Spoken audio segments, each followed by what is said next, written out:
करवावहै तेजस्विनावधीतमस्तु मा विद्विषावहै। ॐ शान्ति शान्ति शान्तिः। On the eve of the auspicious Guru Poornima, we remember with great gratitude and respect all the great sages and saints, the great masters who have repeatedly visited and kept the knowledge of life and living alive for us to remain as human civilization. But for their grace and but for this knowledge, we will be just existing as any other creature in this planet. It is through an unbroken chain of Guru Parampara that this knowledge has been kept alive from time immemorial. That is why in any parampara or any lineage, you will finally end up who is the first Guru, we will not know. It finally ends up in the Lord Himself. So right from the Lord till the Guru, your own Guru, we remember the grace. Of course, it is a daily remembrance. It is not once in a year, but once in a year during the Vyasa Poornima day, who is representative of the highest pedestal of all Gurus, we pay our respects to all the teachers and masters. With the grace of the Almighty and the Gurus, we enter this subject just to enhance our own further understanding of what this great Hinduism is. If we ask this basic question as to who is a Hindu, we get variety of replies. Now we need to understand where this comes from. The Hindu mind or thought has been conditioned in a way by various sources for the last many thousand years, and all the answers that people give are expression of that. So what is it that is the basic tenets of this Hindu philosophy that has shaped our mind like this? Once we are able to understand the tenets of Hinduism, probably then we will be able to understand the mind of the Hindu. So we will begin with the basic tenets of Hinduism. The foundation or the basis is called as Brahman in Sanskrit language. Brahman, we'll have the first one only. Brahman represents the Supreme God. As far as possible, we will try to use the word Brahman or Atman only, because the term God has a different connotation from the source from which it came, though we understand in India to be the same. Brahman means the Supreme Self within you, which is of the nature of Chit Ananda. Most of you would have heard this term Chit Ananda. Chit Ananda is comprising of three terms: Sat, Chit and Anand. Sat represents existence. It is existing. That which is the existence principle is called as Sat. Take your own lifetime. Your body goes through various changes from childhood to boyhood to youth to adult to manhood to old man. But at every stage we refer ourselves as I. So there is some existing principle. Even though your body is changing, mind is changing and intellect is changing, there is a changeless principle which runs through all these things. What is that which is existing? A tree is there. You cut the tree, logs of wood is there. The wood you make into furniture, the wood is not there but the chair is there. Later you burn the chair is not there, ash is there, but something is there. That isness continues. This isness or this principle of existence is Sat. How do you know it's existing? I know it is existing. That knowing principle which knows, which is there in all beings, which makes the beings move, which makes the being cognize the world, that knowledge principle or awareness principle is called as Chit. Chit refers to the knowledge within us, intelligence within us. That is Chit. And all our activities, not just of humans, of all creatures, are directed towards just one goal in life, which is to procure happiness. That happiness principle in its totality, in its absoluteness, because we are not content with any temporary happiness. We want everything on an infinite basis, permanent happiness. That absolute bliss is called as Ananda. In our own experience, in our personality, this gross body that we have, it exists. It is Sat principle's manifestation. The subtle body, our mind, our thought is the expression of Chit principle. When you are in deep sleep, when only your vasanas are there, your personality is not there, what you experience there is Ananda. So, the entire experience of every being in this universe, the entire universe itself is nothing but the expression of Satchit Ananda. The unexpressed core principle, which is the foundation, is called as Brahman. So therefore, everything else is the manifestation of Brahman. In Hinduism, we believe what is created is also nothing but Brahman only. In other words, you were recently, just now you were listening to the Upanishad chanting. The last of the Upanishads was Mundaka Upanishad. In Mundaka Upanishad, in the first part, there is a mantra which comes, which talks about how the Brahman manifests itself into the universe, just as how the spider spins the web from itself. So therefore, what is created in essence is not different from the creator. That is a very core principle of Hinduism. Hinduism is essentially called as Sanatana Dharma. Sanatana Dharma means, Sanatana means eternal, Dharma means principles. Eternal principles are those which do not change with time, place or person. Just to give a common example, this is not directly to Sanatana Dharma, that you will eat with your mouth, through your mouth. This will not change. It will not change. It was the same 5,000 years ago and it will be there another 5,000 years ago. You have to do like that.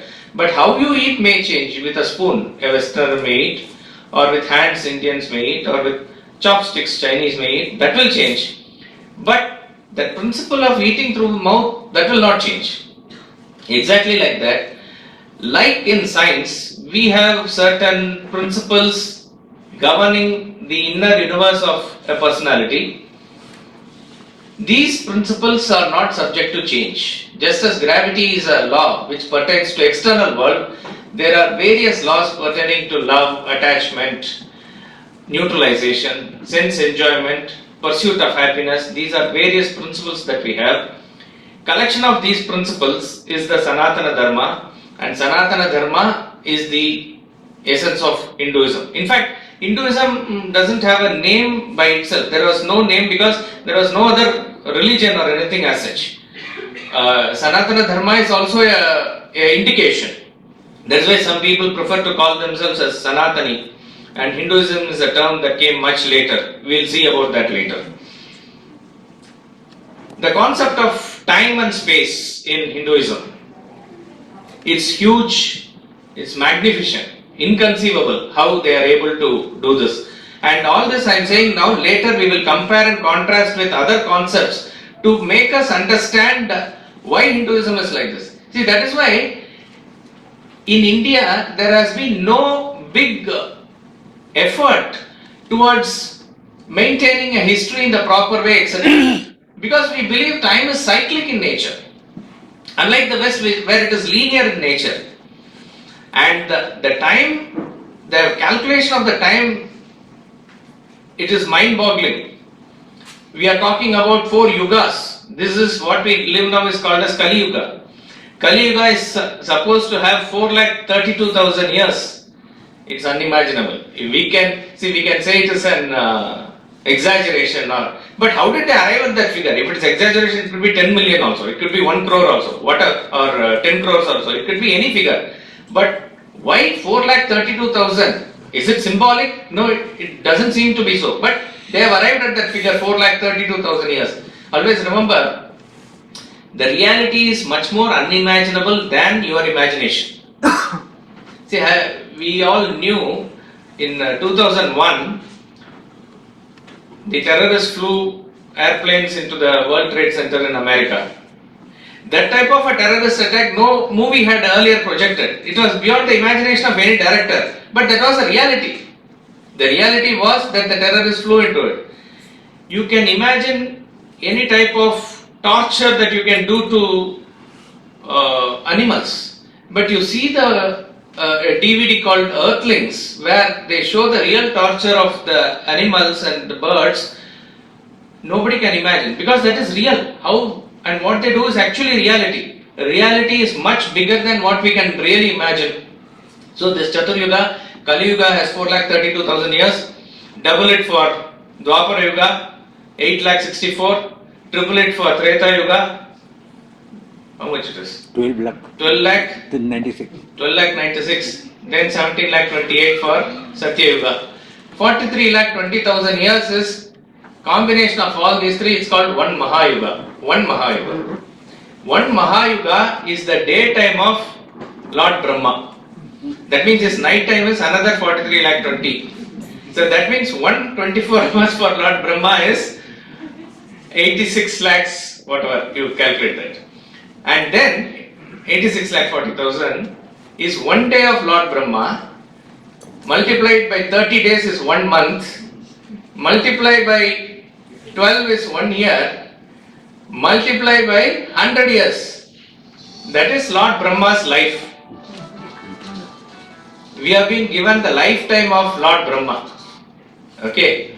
Now this is unimaginable, really. Where does that figure go? And then what does happen? After that, that Brahma goes, another Brahma comes.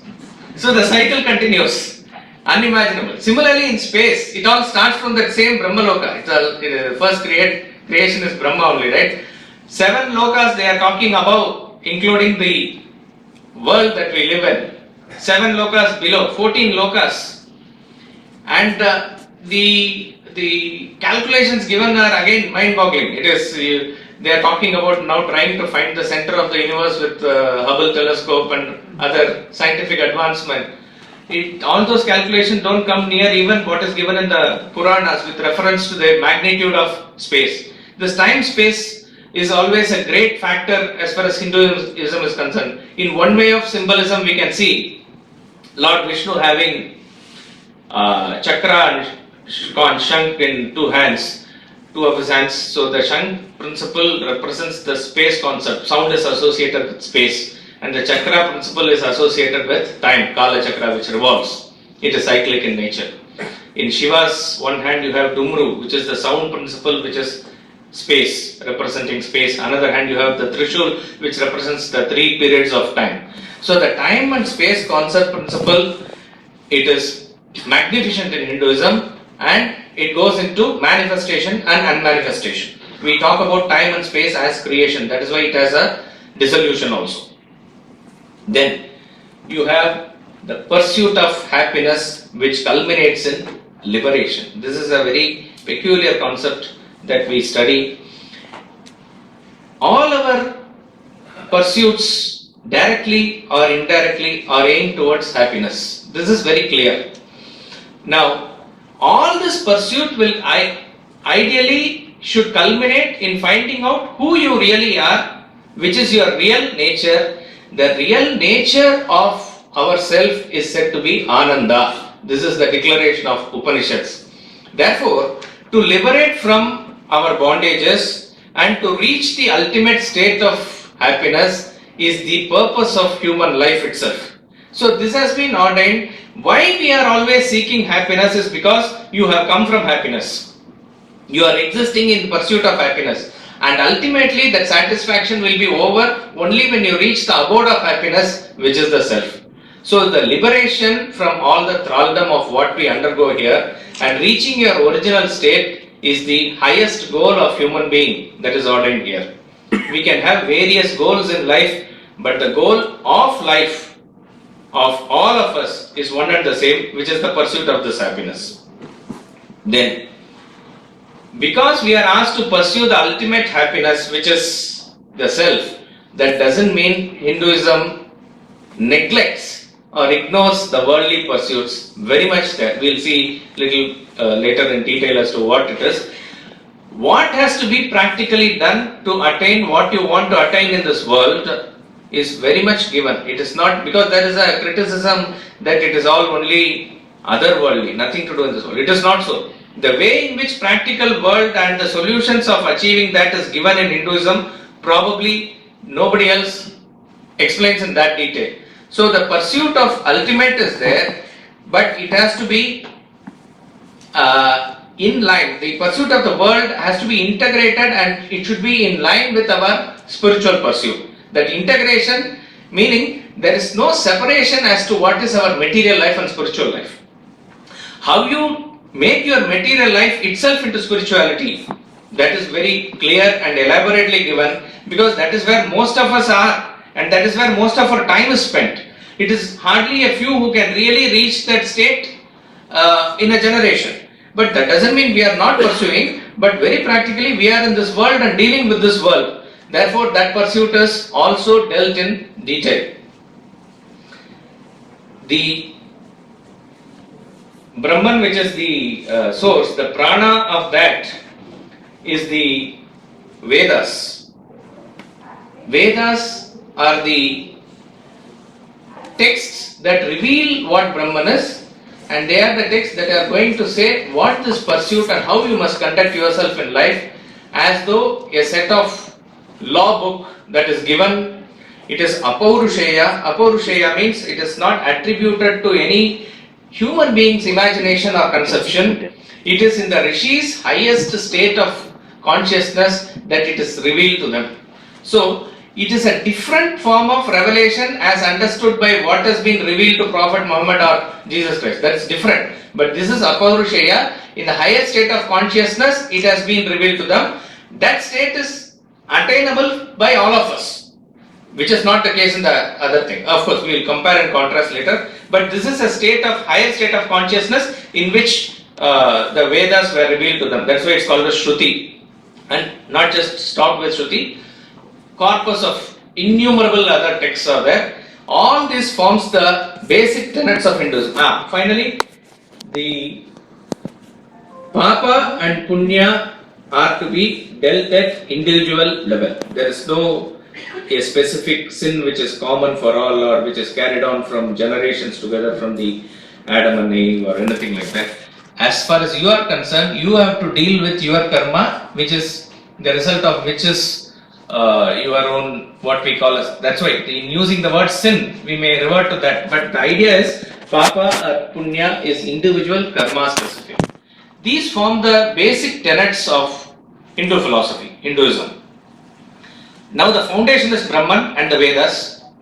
What is the pillars? What are the pillars that upon which this Hinduism rests? First is Rta. This Rta is a very beautiful concept. The cosmic order of the universe is called as Rta. Rta has been derived from the word R, root R. R means dynamism, vibrancy, seasoning. See, the whole creation is existence, Sat, but the whole creation is having an inbuilt cosmic law. That inbuilt cosmic law which makes the entire existence function in a particular order, that is called as Rta. Now, when we understand this cosmic law functioning and we understand that to be this Rta, what happens to us is that we are automatically humbled. Therefore, we become more caring towards the universe. So it is this concept of Rta that has to be understood deeply. The whole idea of Vedantic knowledge is to give the grandeur of this Rta, grandeur of this cosmos and how it functions. That specific functioning which is called as Rta, once we understand, we become indebted and we are very caring towards this universe. This indebtedness towards this caring attitude towards the universe is called as Rna. Rna means debt. Without having a negativity, but you have a guilt that you must repay because this law has been functioning to maintain us, that is called as Rna. See that when you see a child is born, you know how many forces in the universe conspire to make that event happen. It is unimaginable. There must be a urge in the male and in the female, and it has to happen at the right season and the right time. Who is behind all these things? When hunger is there in the stomach only, then you can eat, right? But who puts that hunger? Once you have eaten food and it is digested, after a while, after a few hours, how does that cycle come again? That Aham Vaishwanaro Bhutva, says Krishna in 15th chapter. Who is that Vaishwanara who makes this meticulously happen in all? Similarly, that fire for the urge for reproduction, how does it happen? And when the actual mingling happens, how does the seed come? How does the embryo grow? How is the fetus coming? How does it come out? It's beautiful that a cosmic arrangement is happening, that this thing is there. Not only that, a seed can come out. You see the Wimbledon now, they are showing in an ad how every time they lay the grass, every time the grass is cut and every time the new grass comes out. It's a beautiful system that is happening. Now, once you know that everything is happening like this, from that point onwards, you know that you are indebted to the world. This indebtedness from birth is called as Rna. There are 5 types of Rnas that a Hindu is born with.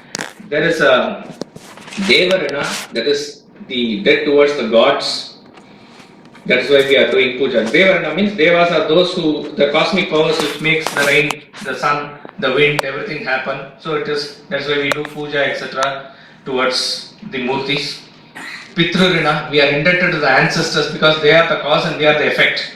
So therefore, every person is supposed to repay the debt to the ancestor. In the Shraddha ceremony we do, on Amavasya days we do, these are all remembrances, and to maintain their values in the family, etc. is the form of repaying debt to the ancestors. This is Pitru Rna.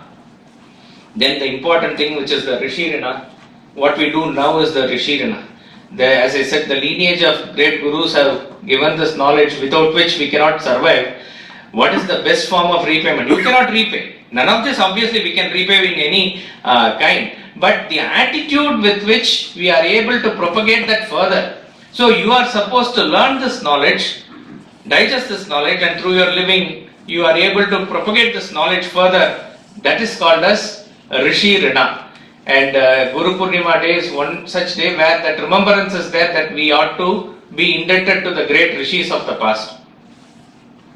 Manushya Rna is for the fellow human beings. How you accommodate guests, what you do as social service to others, any help towards that. Because we are a social animal living together in groups. Each are interdependent on each other. Therefore, what you see, if a carpenter is not there, don't say just I have paid the fees or I paid. If he is not there, certain things will not happen in your house. The plumber, the priest, the teacher, everybody, as you are indebted to them. So you are remembering always to accommodate others in your life and help in as far as way possible. That is the Manushya Rna. And the Bhuta Rna is, whether you like it or not, it is through nature that we are surviving, and without any expectation in return, they are just giving. Cow gives milk, river gives water, sun gives, everything in the nature, plant, animals, everything give. So the least we can do is to offer something to them. So that is why, in South India they put that rangoli in front of the house. Actually it has to be done with rice flour, because ultimately the ants also eat it. It is feeding the ants. Nowadays they do with some chemicals which may even kill the ant. But the main purpose of that is not just aesthetic. Every ritual has meaning at all the levels. It has a meaning at the spiritual level, it has meaning at the sentimental level, and it has meaning at the physical level. The meaning of the physical level is that you are actually feeding the ants.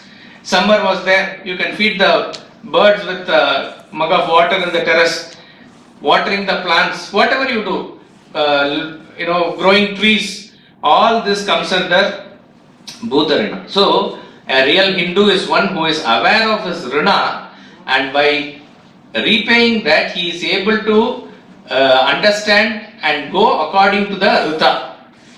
And the third principle is Dharma. Dharma is a word that has no translation in English or any language. Of course, in Indian languages you have.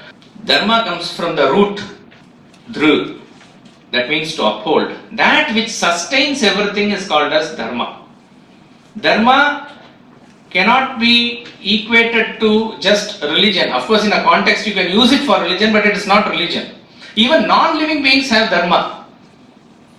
Dharma of a proton or electron in an atom also you can say, but you cannot say a religion word there. What is this upholding? Upholding is the essential nature which makes it what it is, without which it is not what it is. I repeat, the essential nature in the thing which makes it what it is, without which it is not what it is the Dharma.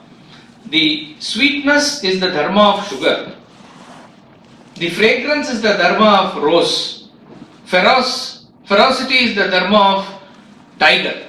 So like that, everybody has a Dharma and they are living according to that nature is being dharmic. Now, by performance of Dharma only can human being repay the debt. So, Dharma has many meanings as we said. These are some of the meanings you can put it. According to situation you can use it as ethics, morality, righteousness, way of life, culture, then nature. Nature is also Dharma. Principle, law, duty, charity, path, religion. With reference to context, these words are used, but the actual terminology of Dharma, which is there in Sanskrit, it has no English translation. So, do unto others what you expect others to do to you.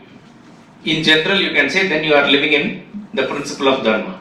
You try to do to others how you want to be treated by others. You try to give the same treatment to others. Then you are probably following the line of Dharma. It is said, Dharmo rakshati rakshitaha. Dharma protects those who protect Dharma. Dharma protects those who are in path of Dharma. When Rama left for forest, the only thing Kaushalya said to us, I am giving you this so that you maintain it for the next 14 years, is that do not deviate from the path of Dharma, which obviously Rama did not also. He did not deviate even an inch here or there. Rama Avatara is the Avatara which is there only to show what a human being's Dharma is. Dharma of a son, Dharma of a king, Dharma of a brother, Dharma of a guru, everything. And that is shown to the extreme, which we can keep it as an ideal, very tough to follow and practice, but that is the ideal. So Dharma is the path that is shown. Yato Dharma Tato Jaya. Wherever there is Dharma, there is victory. This Dharma for a human being can be classified into Samanya Dharma and Vishesha Dharma. Samanya Dharma means that which is common for all. It applies to all human beings. It applies at all times. Vishesha Dharma is specific in a certain time, certain context. So some of the Samanya Dharmas, of course it is given in various smritis, in Manu Smriti and various things. Just to give some examples. Non-violence, ahimsa. Can you say ahimsa is only for Indians, not for Japanese? You cannot say that. Ahimsa has to be practiced by everyone. An attitude of non-injury. Speaking truth. A non-covetous attitude. That I must not take others' money. This is common for all. That you must maintain an internal purity and external purity. This is common for all. That you have to control your anger, have self-control. be forgiving to others' mistakes, unknowingly they do like a child, a sense of contentment and steadfastness in your approach, gaining the knowledge, applying your intellect and discriminating. This is for man, woman, Hindu, Christian, Muslim, everybody. So this is called as Samanya Dharma. Vishesha Dharma is, of course I am not going into detail, but it is according to Varna and Ashrama. Certain dharmas are for what stage in your life you are. You are in a student stage, you are supposed to study, your parents are supposed to worry about that, that is their dharma. When you are in a grahastha stage, the dharma is different. When you are in a sannyasa stage, the dharma is different. These are according to your ashrama. Similarly, what is the dharma of a kshatriya? What is the dharma of a vaishya, trader? A person who is doing hard labor, you cannot give him dharma of keeping upavas or something for long periods. That will not suit with his type of job. So these are specific dharmas according to each one's varna and ashrama. Then you have swadharma. Swadharma is individual specific. What is your inherent talent? That is coming under this broad structure of swadharma. Then you have general dharma of a man, purusha dharma, stri dharma, which is peculiar for woman, kula dharma to particular family, etc. These are all specific dharmas. Then you have certain things as yuga dharma. Yuga dharma is applied to that yuga, not probably to other yugas. It is said, I do not know really, that certain sacrifices and other things which are performed in yajna were supposed to be done only in previous yugas. You cannot carry it to Kali Yuga, like that it is given. And Rajya Dharma. Rajya Dharma is specific for governance. Certain things that kings should do, others are not supposed to do, because the performance of Rajya Dharma that controls all other dharmas, it has more weightage to do. So this is various types of Vishesha Dharma. So a man has to understand his role, his present nature, which stage he is, which category he belongs to, and then he performs dharma in order to repay the debt Rna, in order to be in tune with Rta. This is the way in which a Hindu life has to be aligned. Now, how do we perform this dharma? You can perform dharma, broadly 3 categories of activities are given. Of course, there are many, but broadly in Bhagavad Gita also this is covered. 3 things are Yajna, Dana and Tapa. Yajna means dedicating oneself to a higher level of consciousness through service. It is referring to the fire worship, but the spirit of Yajna is that by performing this activity, you are elevating to a different level of consciousness, for which you are able to understand and work towards as a team. That is why in Gita he says, you propitiate the gods again give it back to you. It is a mutual cooperation. See, there is a story in the Vedas about Devas and Asuras. They are all sons of Brahma. It's just a story, but has a symbolic meaning, deep meaning. So everywhere the Devas are adored and they are supposed to be the younger cousins of the Asuras. So the Asuras are upset and they go to Brahma and say that, why is it that we are despised everywhere? Nobody is respecting us. On the other hand, Devas are being respected. So Brahma says the chief difference is that they follow the principle of yajna and you are not doing it. They don't agree. They say, no, you are partial. Like that they are having a argument. So Brahma says, okay, I'll prove to you and also make you understand what is yajna. So he calls both Devas and Asuras for a grand feast and lays down nice things to eat. He says, you can eat whatever and how much ever you want, but only one condition, that you must not bend your elbow. You try in any way, however you can have spoon, you can have anything, but without bending the elbow, how can you eat? So the Asuras are perplexed.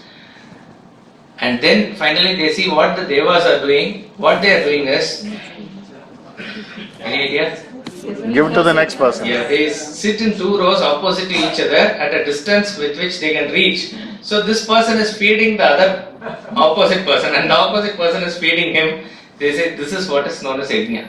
Yajna means a spirit of cooperative endeavor in thinking in terms of welfare of others. In that automatically you rise, but the thought is not that. That is why Krishna tells Arjuna, by performing warfare in the battlefield, which is his dharma, he is actually doing yajna. Obviously, Vedavyasa, the great saint, interprets yajna in the spirit of a new meaning there. That is called as yajna. Tapas is concerted effort. Not allowing your mind to wander into unwanted channels, but directing it towards a higher cause is called as tapas. So tapas is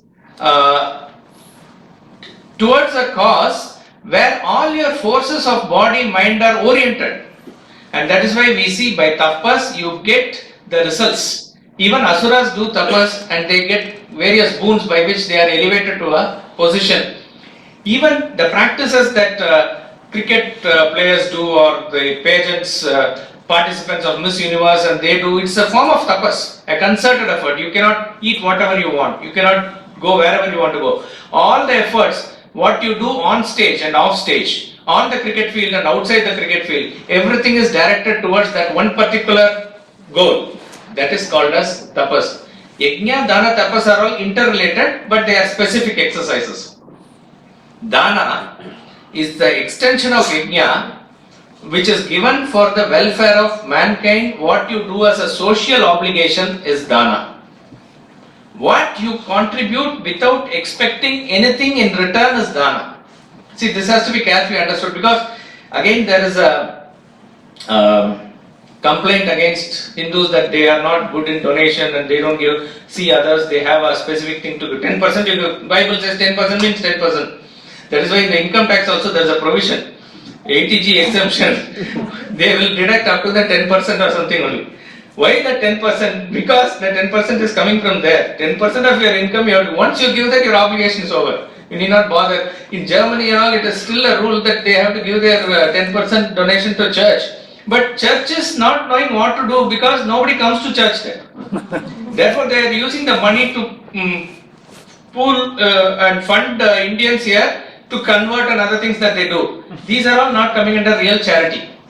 In fact, you have to also discriminate between what is a dana and what is a dakshina. Dakshina is something you ought to pay for the services that you receive. See, tomorrow also we will have as a tradition what is known as a Guru Prasad and a Guru Dakshina. You are receiving knowledge from the Guru and you pay back to him in whatever form you can, to the extent that you can, is a Dakshina. If somebody comes as a priest to your house and he performs some puja or something, that is for your house, you are supposed to pay some Dakshina. Even when you read certain things which are, obviously when you subscribe to a magazine or something, that is clear. But when you read certain sources of knowledge, even through computer or something, make sure that you repay in some form or the other. Because you don't carry the debt, and particularly knowledge has never to be given free, says the Vedas. So Vidya Devi says, at least if he is not able to pay anything, let him do some service. Or like Nala, you teach him something, let him teach you something. There must be some exchange, and this is how the Dakshina is understood. What is Dana? Dana is where you don't have any direct personal obligation, yet you must pay. The beggar, why do you pay him? You have anything? No, that is a Dana. To a temple, you go, there is nothing personal there, and temple which is supposed to do all the activities, or a real charitable trust which is doing some good cause for the public, there you donate. Prime Minister's relief fund is there. What he is giving for some calamity and other, where you are not directly connected. All those things that you ought to do like that falls under the category of dana. So Bhagavad Gita says, in the right place and the right time and to the right person, without expecting anything in return, what your social obligation is to give, that is dana. And it is the least of the spiritual practices that we can do. So these form the sort of, again, it's not exhaustive, I am just having certain thoughts and ideas. The pillars of Hinduism are the Rta, Rna and Dharma. And Dharma is practiced through Yajna, Dana and Tapa. We said that Hinduism encourages worldly pursuits also. These worldly pursuits are the four Purusharthas. They are called as Dharma, Artha, Kama and Moksha. Dharma is righteousness, Artha is wealth, enjoyment, Kama, and Moksha is liberation. Moksha, for the time being, we can ignore, not ignore, it is for the higher stage of mumukshus, or those who have, they can have this moksha as a primary Purushartha in life on a sustained basis. Others are mostly behind these two. What Vedanta says is, what Vedavyas also says is, without Dharma, if you pursue Artha and Kama, if you pursue wealth and enjoyment without Dharma factor in it, you are going to meet a dead end. That is why most people are sort of bored in life, because you make a liking or you create a liking towards Dharma. You live your life wanting to do just Dharma, out of which what comes is Artha. It will come, and out of that you have a legitimate license to enjoy the world. So it is not that you are denied any enjoyment. It is just a boring life where you are doing only some tapas or something. You can enjoy. And having once understood that all this enjoyment cannot lead me into ultimate happiness, where you shift the focus from worldly pursuit to completely a spiritual pursuit, then you pursue moksha. So the ultimate aim of Dharma, Artha, Kama is to go into this final stage of Purushartha, which is moksha. The overview of the values of Hinduism can be summarized in few statements. Again, I am saying these are not exhaustive. These are statements that are in Upanishads and Vedas, which give an idea as to how this Hindu outlook has been developed all these ages. Hindus are called as Amritasya Putraha. Amritasya Putraha means sons of immortality. As I said, we have come from immortality, we are going back to immortality, therefore you are essentially immortal. This is the message Krishna is telling Arjuna. You are not killing the persons there. The body only you are killing. You are actually immortal. Everybody is actually immortal. Vasudhaiva Kutumbakam. Vasudhaiva Kutumbakam means all the world is one family. It's a great thought. Imagine we are living as one family. There is no discrimination within the family members. But this has to be carefully understood. All is not one. All is one family. That means in one family there will be misunderstandings. There will be children, there will be mature people. There will be some who are having certain inclination, some other. Irrespective of all that, you are able to feel yourself as one family. That is Vasudhaiva Kutumbakam. It is not that anybody can do anything and pass off as one family. No, that is not the case. You have to understand the feeling of one family, but child must be treated as a child. Adult must take the role of adult, be mature. Ekam Sat Vipra Bahuda Vadanti. Truth is one. The wise call it by various names. Of course, it is a part of a mantra. It is talking about various gods. You call them by name Indra, Varuna, Yama, or Vishnu, or Shiva. The truth is only one. But it is called by different names. That gives a Catholic outlook of the Hindus. The truth is one. But you can call it, you can relate to it by any means that you want. Ano Badraha Kratavo Yanta Vishwataha. Very beautiful and a liberal statement which says, let noble thoughts come to us from all sides. We will not restrict ourselves. See, Swami Ramtirtha says there was a time when probably certain orthodox, fundamental is not the word, orthodox, rigid people withheld the knowledge within themselves and then they lost out their glory. See, it is like your house has a beautiful space which is open to the air and sunlight from outside. So everything is open and you are enjoying it and you are free from all diseases.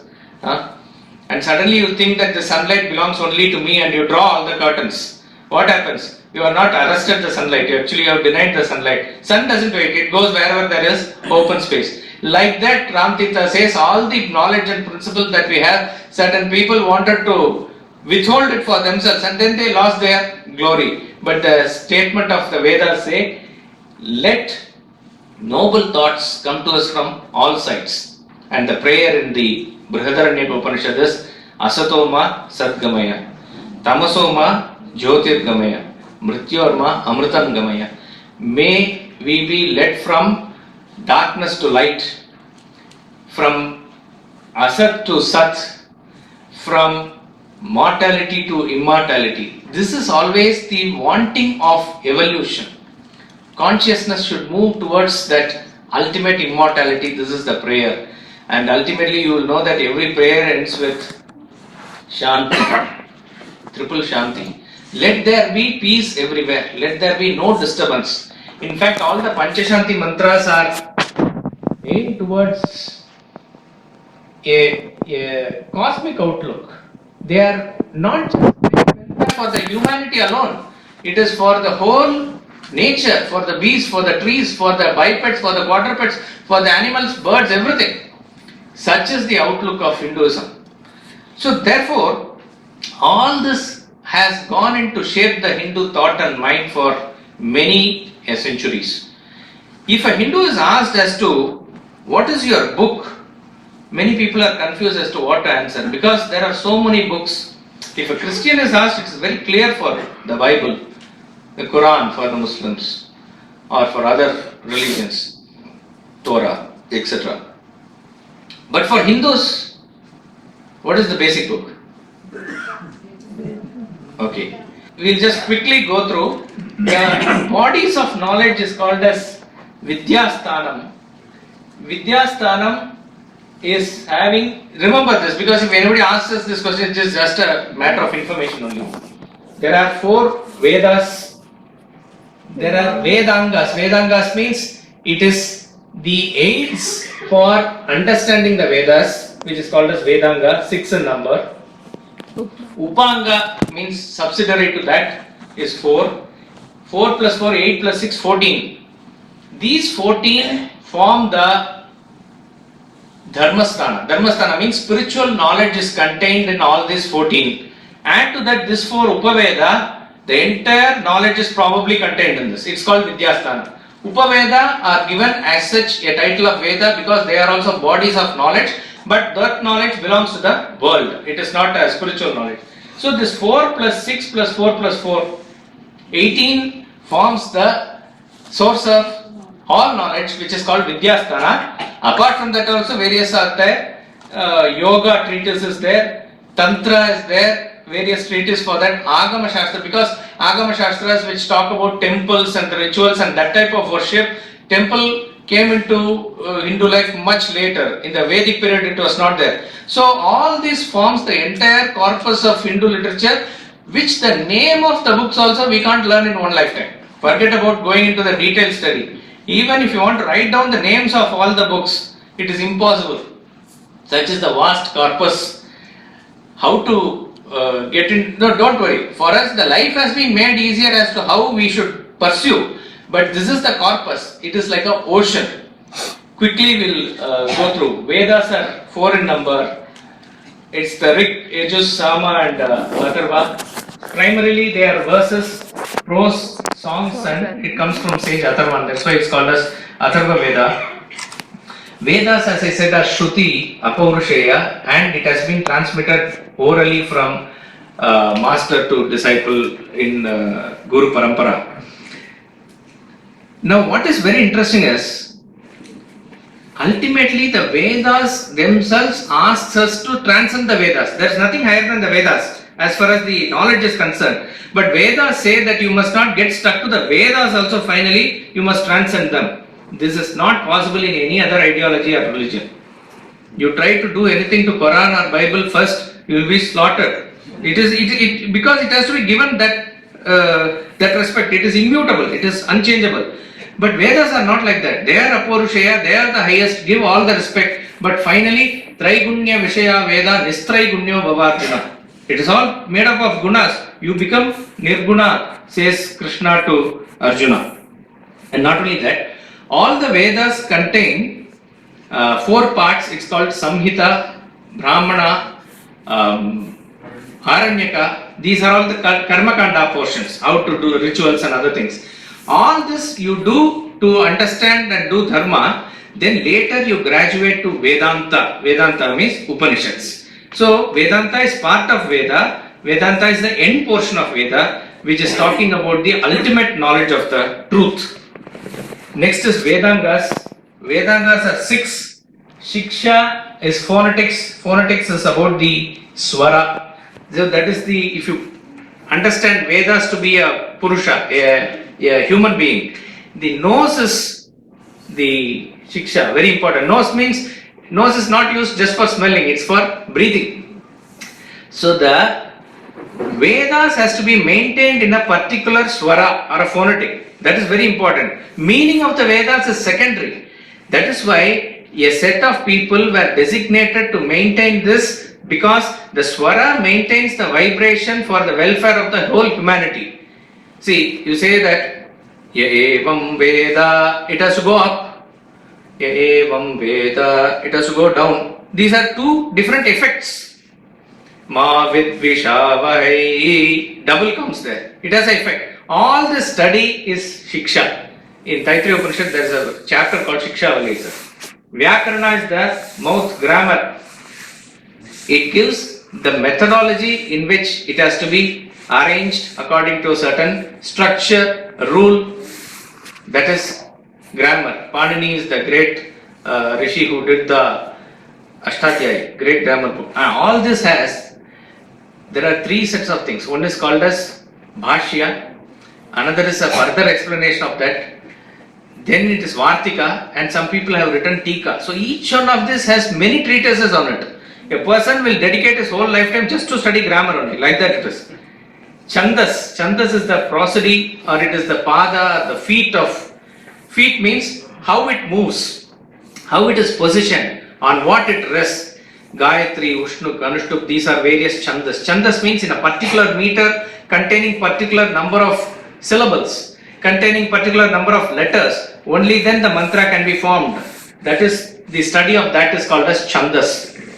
Nirukta is the Vedic glossary. The Vedic texts have a different meaning, not the ordinary Sanskrit. Even Sanskrit has certain Kavya and Orthodox Sanskrit and the present day Sanskrit, like that differentiation is there. Vedic glossary is completely different. So what is the use of listening to it without finally the meaning of the words? That entire glossary is called as Nirukta. In fact, there was a Jain king also called, I forgot his name, Amarendra. He gave a book called Amara Kosha, that is also giving the glossary of all the Vedic terms also. Very interesting.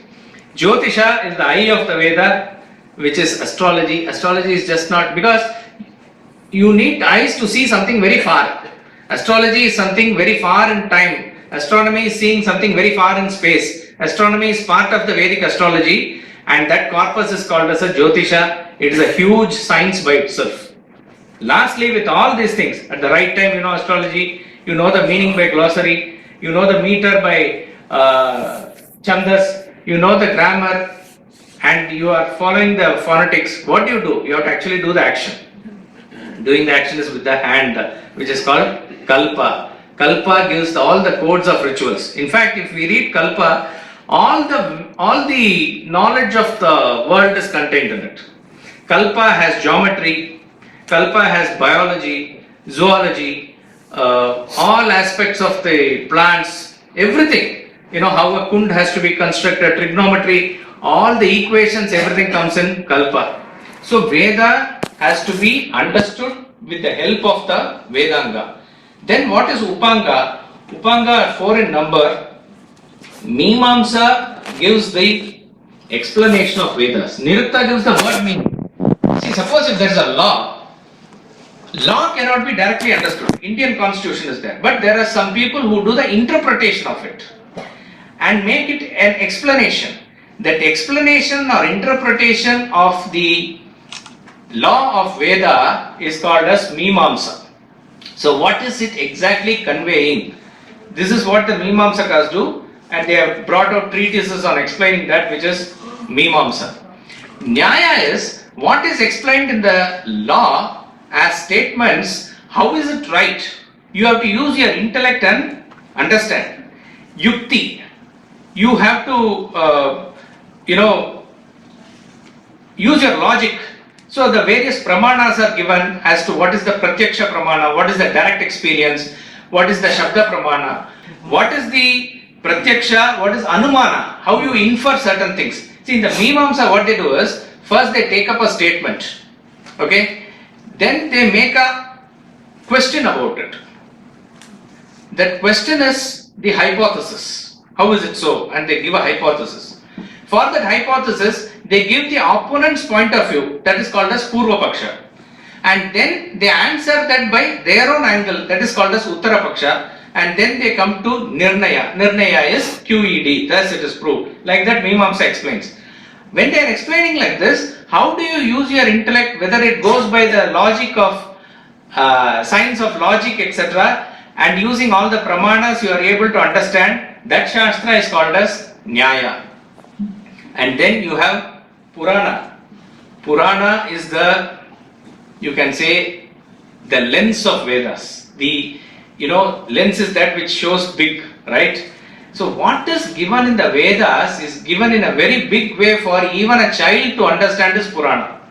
Satyam Vada, Dharmam Chara is given as statements in Vedas.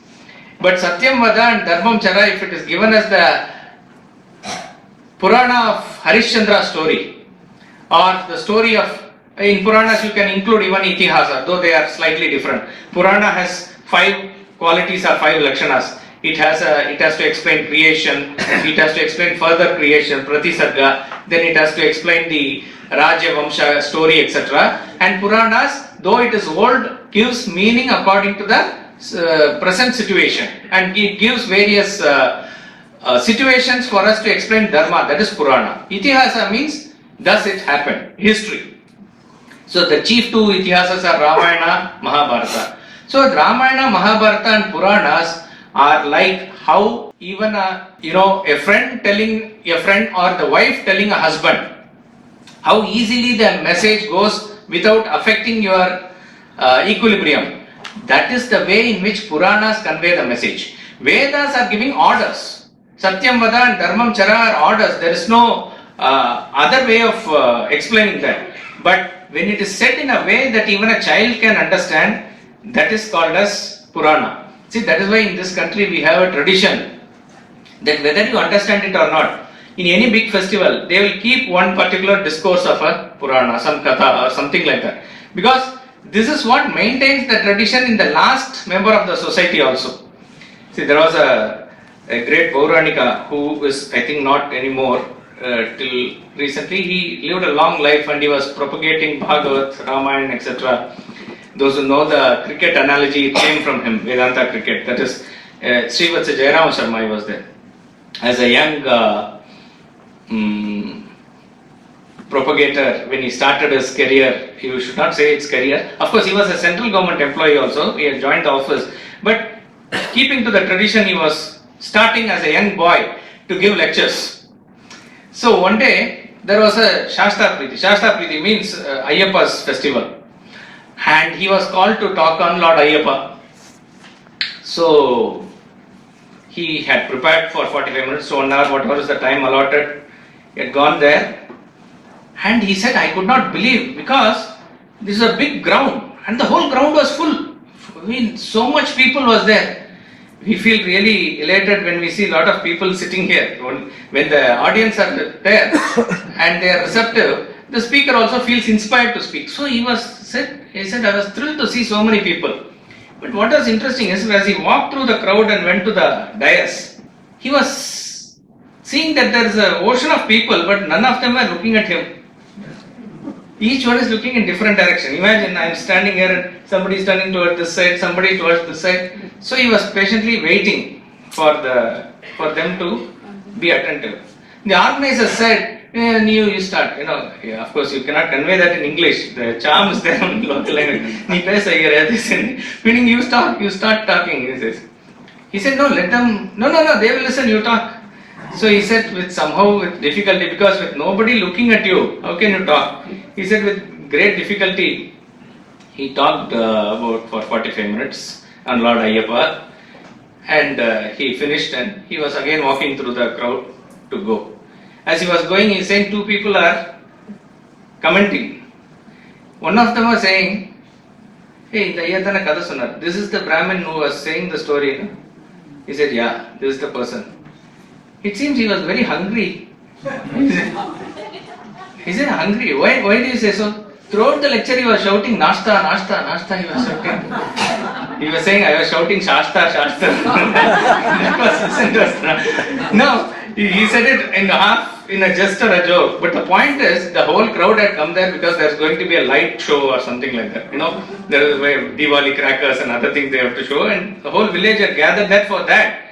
But in that also, it was sort of mandatory for them to keep a small slot for deliverance of this Puranic lecture. This is how in this country the knowledge has been sustained. I know I have overshot, but I'll just quickly at least finish because, okay, just only one more chart after this. Dharma Shastra. After Purana is the Dharma Shastra. Dharma Shastra are Smritis. Smritis are explaining the Shrutis to a particular audience and a particular time and a particular area. So Manusmriti is applicable to the Indians who were at the time of Manu at that point of time. In fact, the Constitution of India also must have been a proper Smriti, which is not so. We have been following certain principles of British Constitution, which was applicable for a small island nation there, which is a different set of people, and to apply it on a big population like India is itself criminal. It is not a Smriti as such. So Smritis are also not written by ordinary people. It is written by rishis. It is written and in a particular time how it is applicable. So how to do to the rituals to the last extent, what you must do on this day, that day, everything is given and detailed in Smriti. So Veda, Anga and Upanga form the spiritual corpus of Hinduism, and after that also, as I said, many texts are there. Upavedas form the entire body of knowledge pertaining to the world. Each of them are also associated with one of the Vedas. Ayurveda is the Shastra of the medicine. See, ultimately body has to be transcended. But till the time you have body, it has to be maintained properly like a car so that it takes you to the destination. That is Ayurveda. To treat the body well and to keep it free from disease. Dhanurveda is all the Shastra, it pertains to governance and Raja or the king, which is all the usage of warfare, weapons and warfare. You can include, this is not in Dhanurveda, but some people say Artha Veda or Artha Shastra, which is economics, that is part of the second corpus. Gandharva Veda is the entire treatise about arts. It's a huge thing. 64 type of arts are there, including how a husband and wife behaves, physical relationship in terms of Kama Sutra, everything is given. That is given by again a rishi. So in Hinduism there is nothing which is not divine. Everything is only leading you to that ultimate. Sthapatya Veda is all engineering. It's a part of derivation from the Atharva Veda. It talks about all the constructions. That is why it's a living proof that in every corner of India you find huge constructions. What we see as now being constructed as a bridge, it's not able to stand for months or years together. But throughout centuries it is standing, various things. How is it possible? That is through the Sthapatya Veda. All this finally is the textbook or knowledge. But in Hinduism there is a concept called as Darshana. Darshana means a philosophical point of view. A philosophy, or let us say an ideology, as different from Darshana is, ideology is fixed and frozen in time. See, for example, the Muslims argue that what has been given as the final word of God is given in the 7th century to Prophet Muhammad, and that is final, it is immutable, you cannot change it.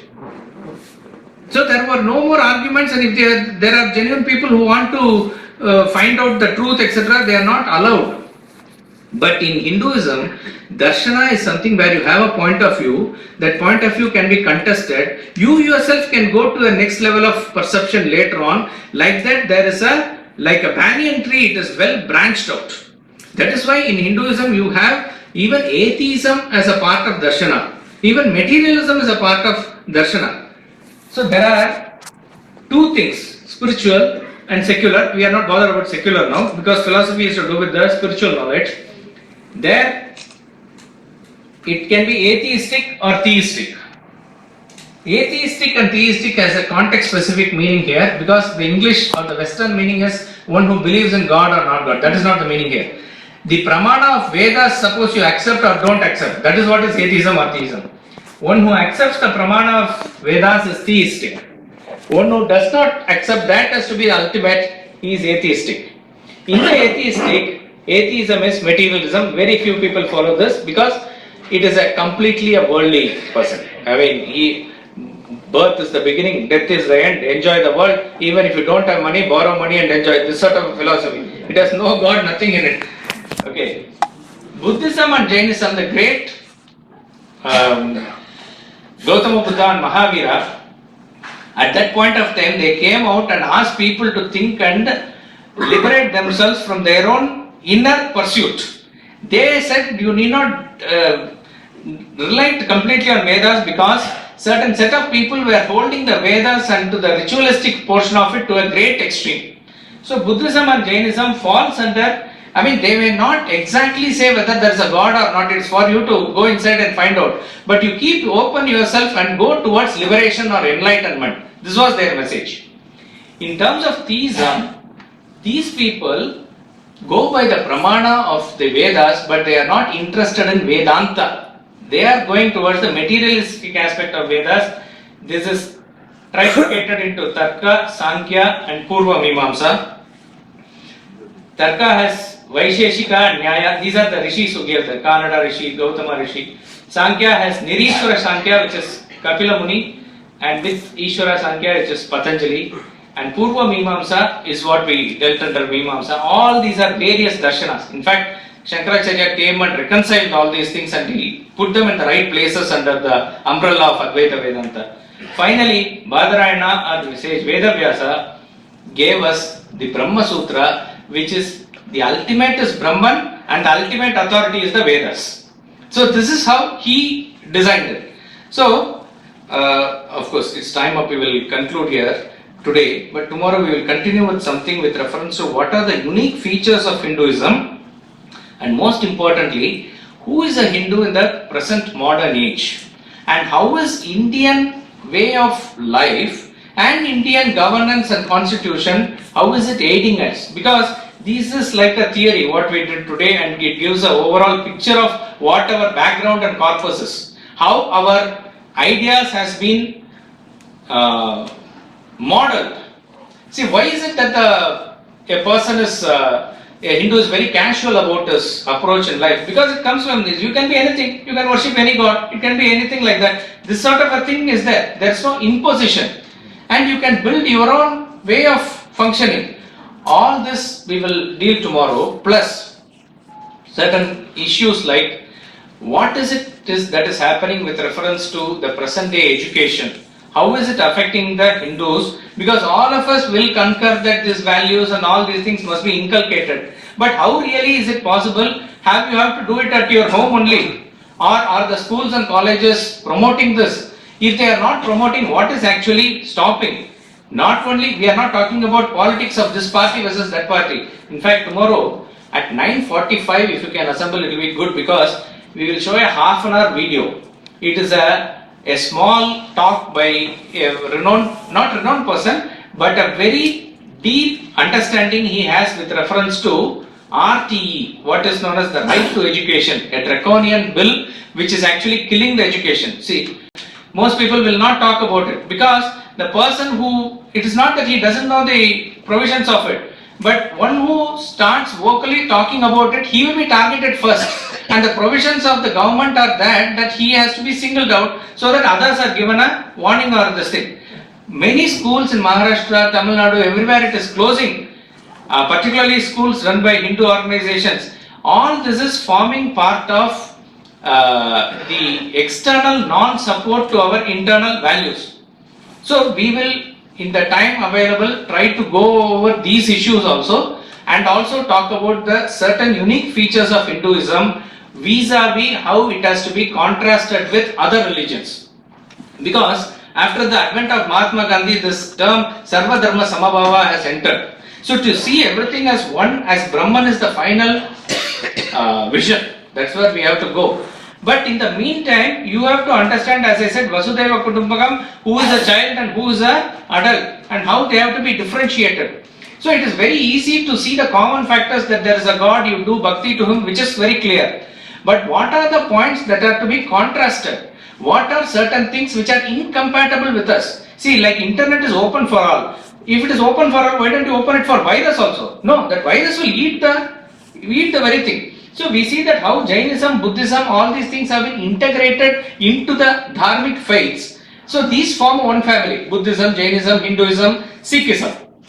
These are all this thing. Abrahamic faiths, which are external faiths, have a different quality and a different texture. This contrast to a small extent has to be understood for our own sake to get clarity. Otherwise, a goat cannot be killed by a tiger and you say that both are mingling into one. No, only tiger survives finally. Goat is digested. So we cannot allow this culture, which has been the source of our wisdom, to be digested by the predatory cultures. So for this we have to understand what clearly is the nature of the tiger, what clearly is the nature of a goat, and then we know where to safeguard ourselves. So tomorrow at 9:45, if you want, it's a talk is from 10:30 to 11:30, but 9:45, half an hour you can spend watching that video in the beginning.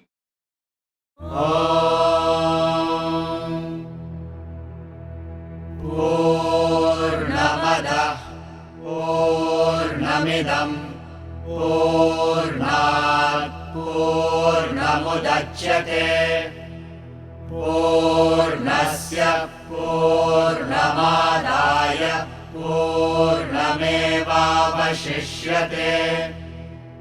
Om Shanti Shanti Shanti.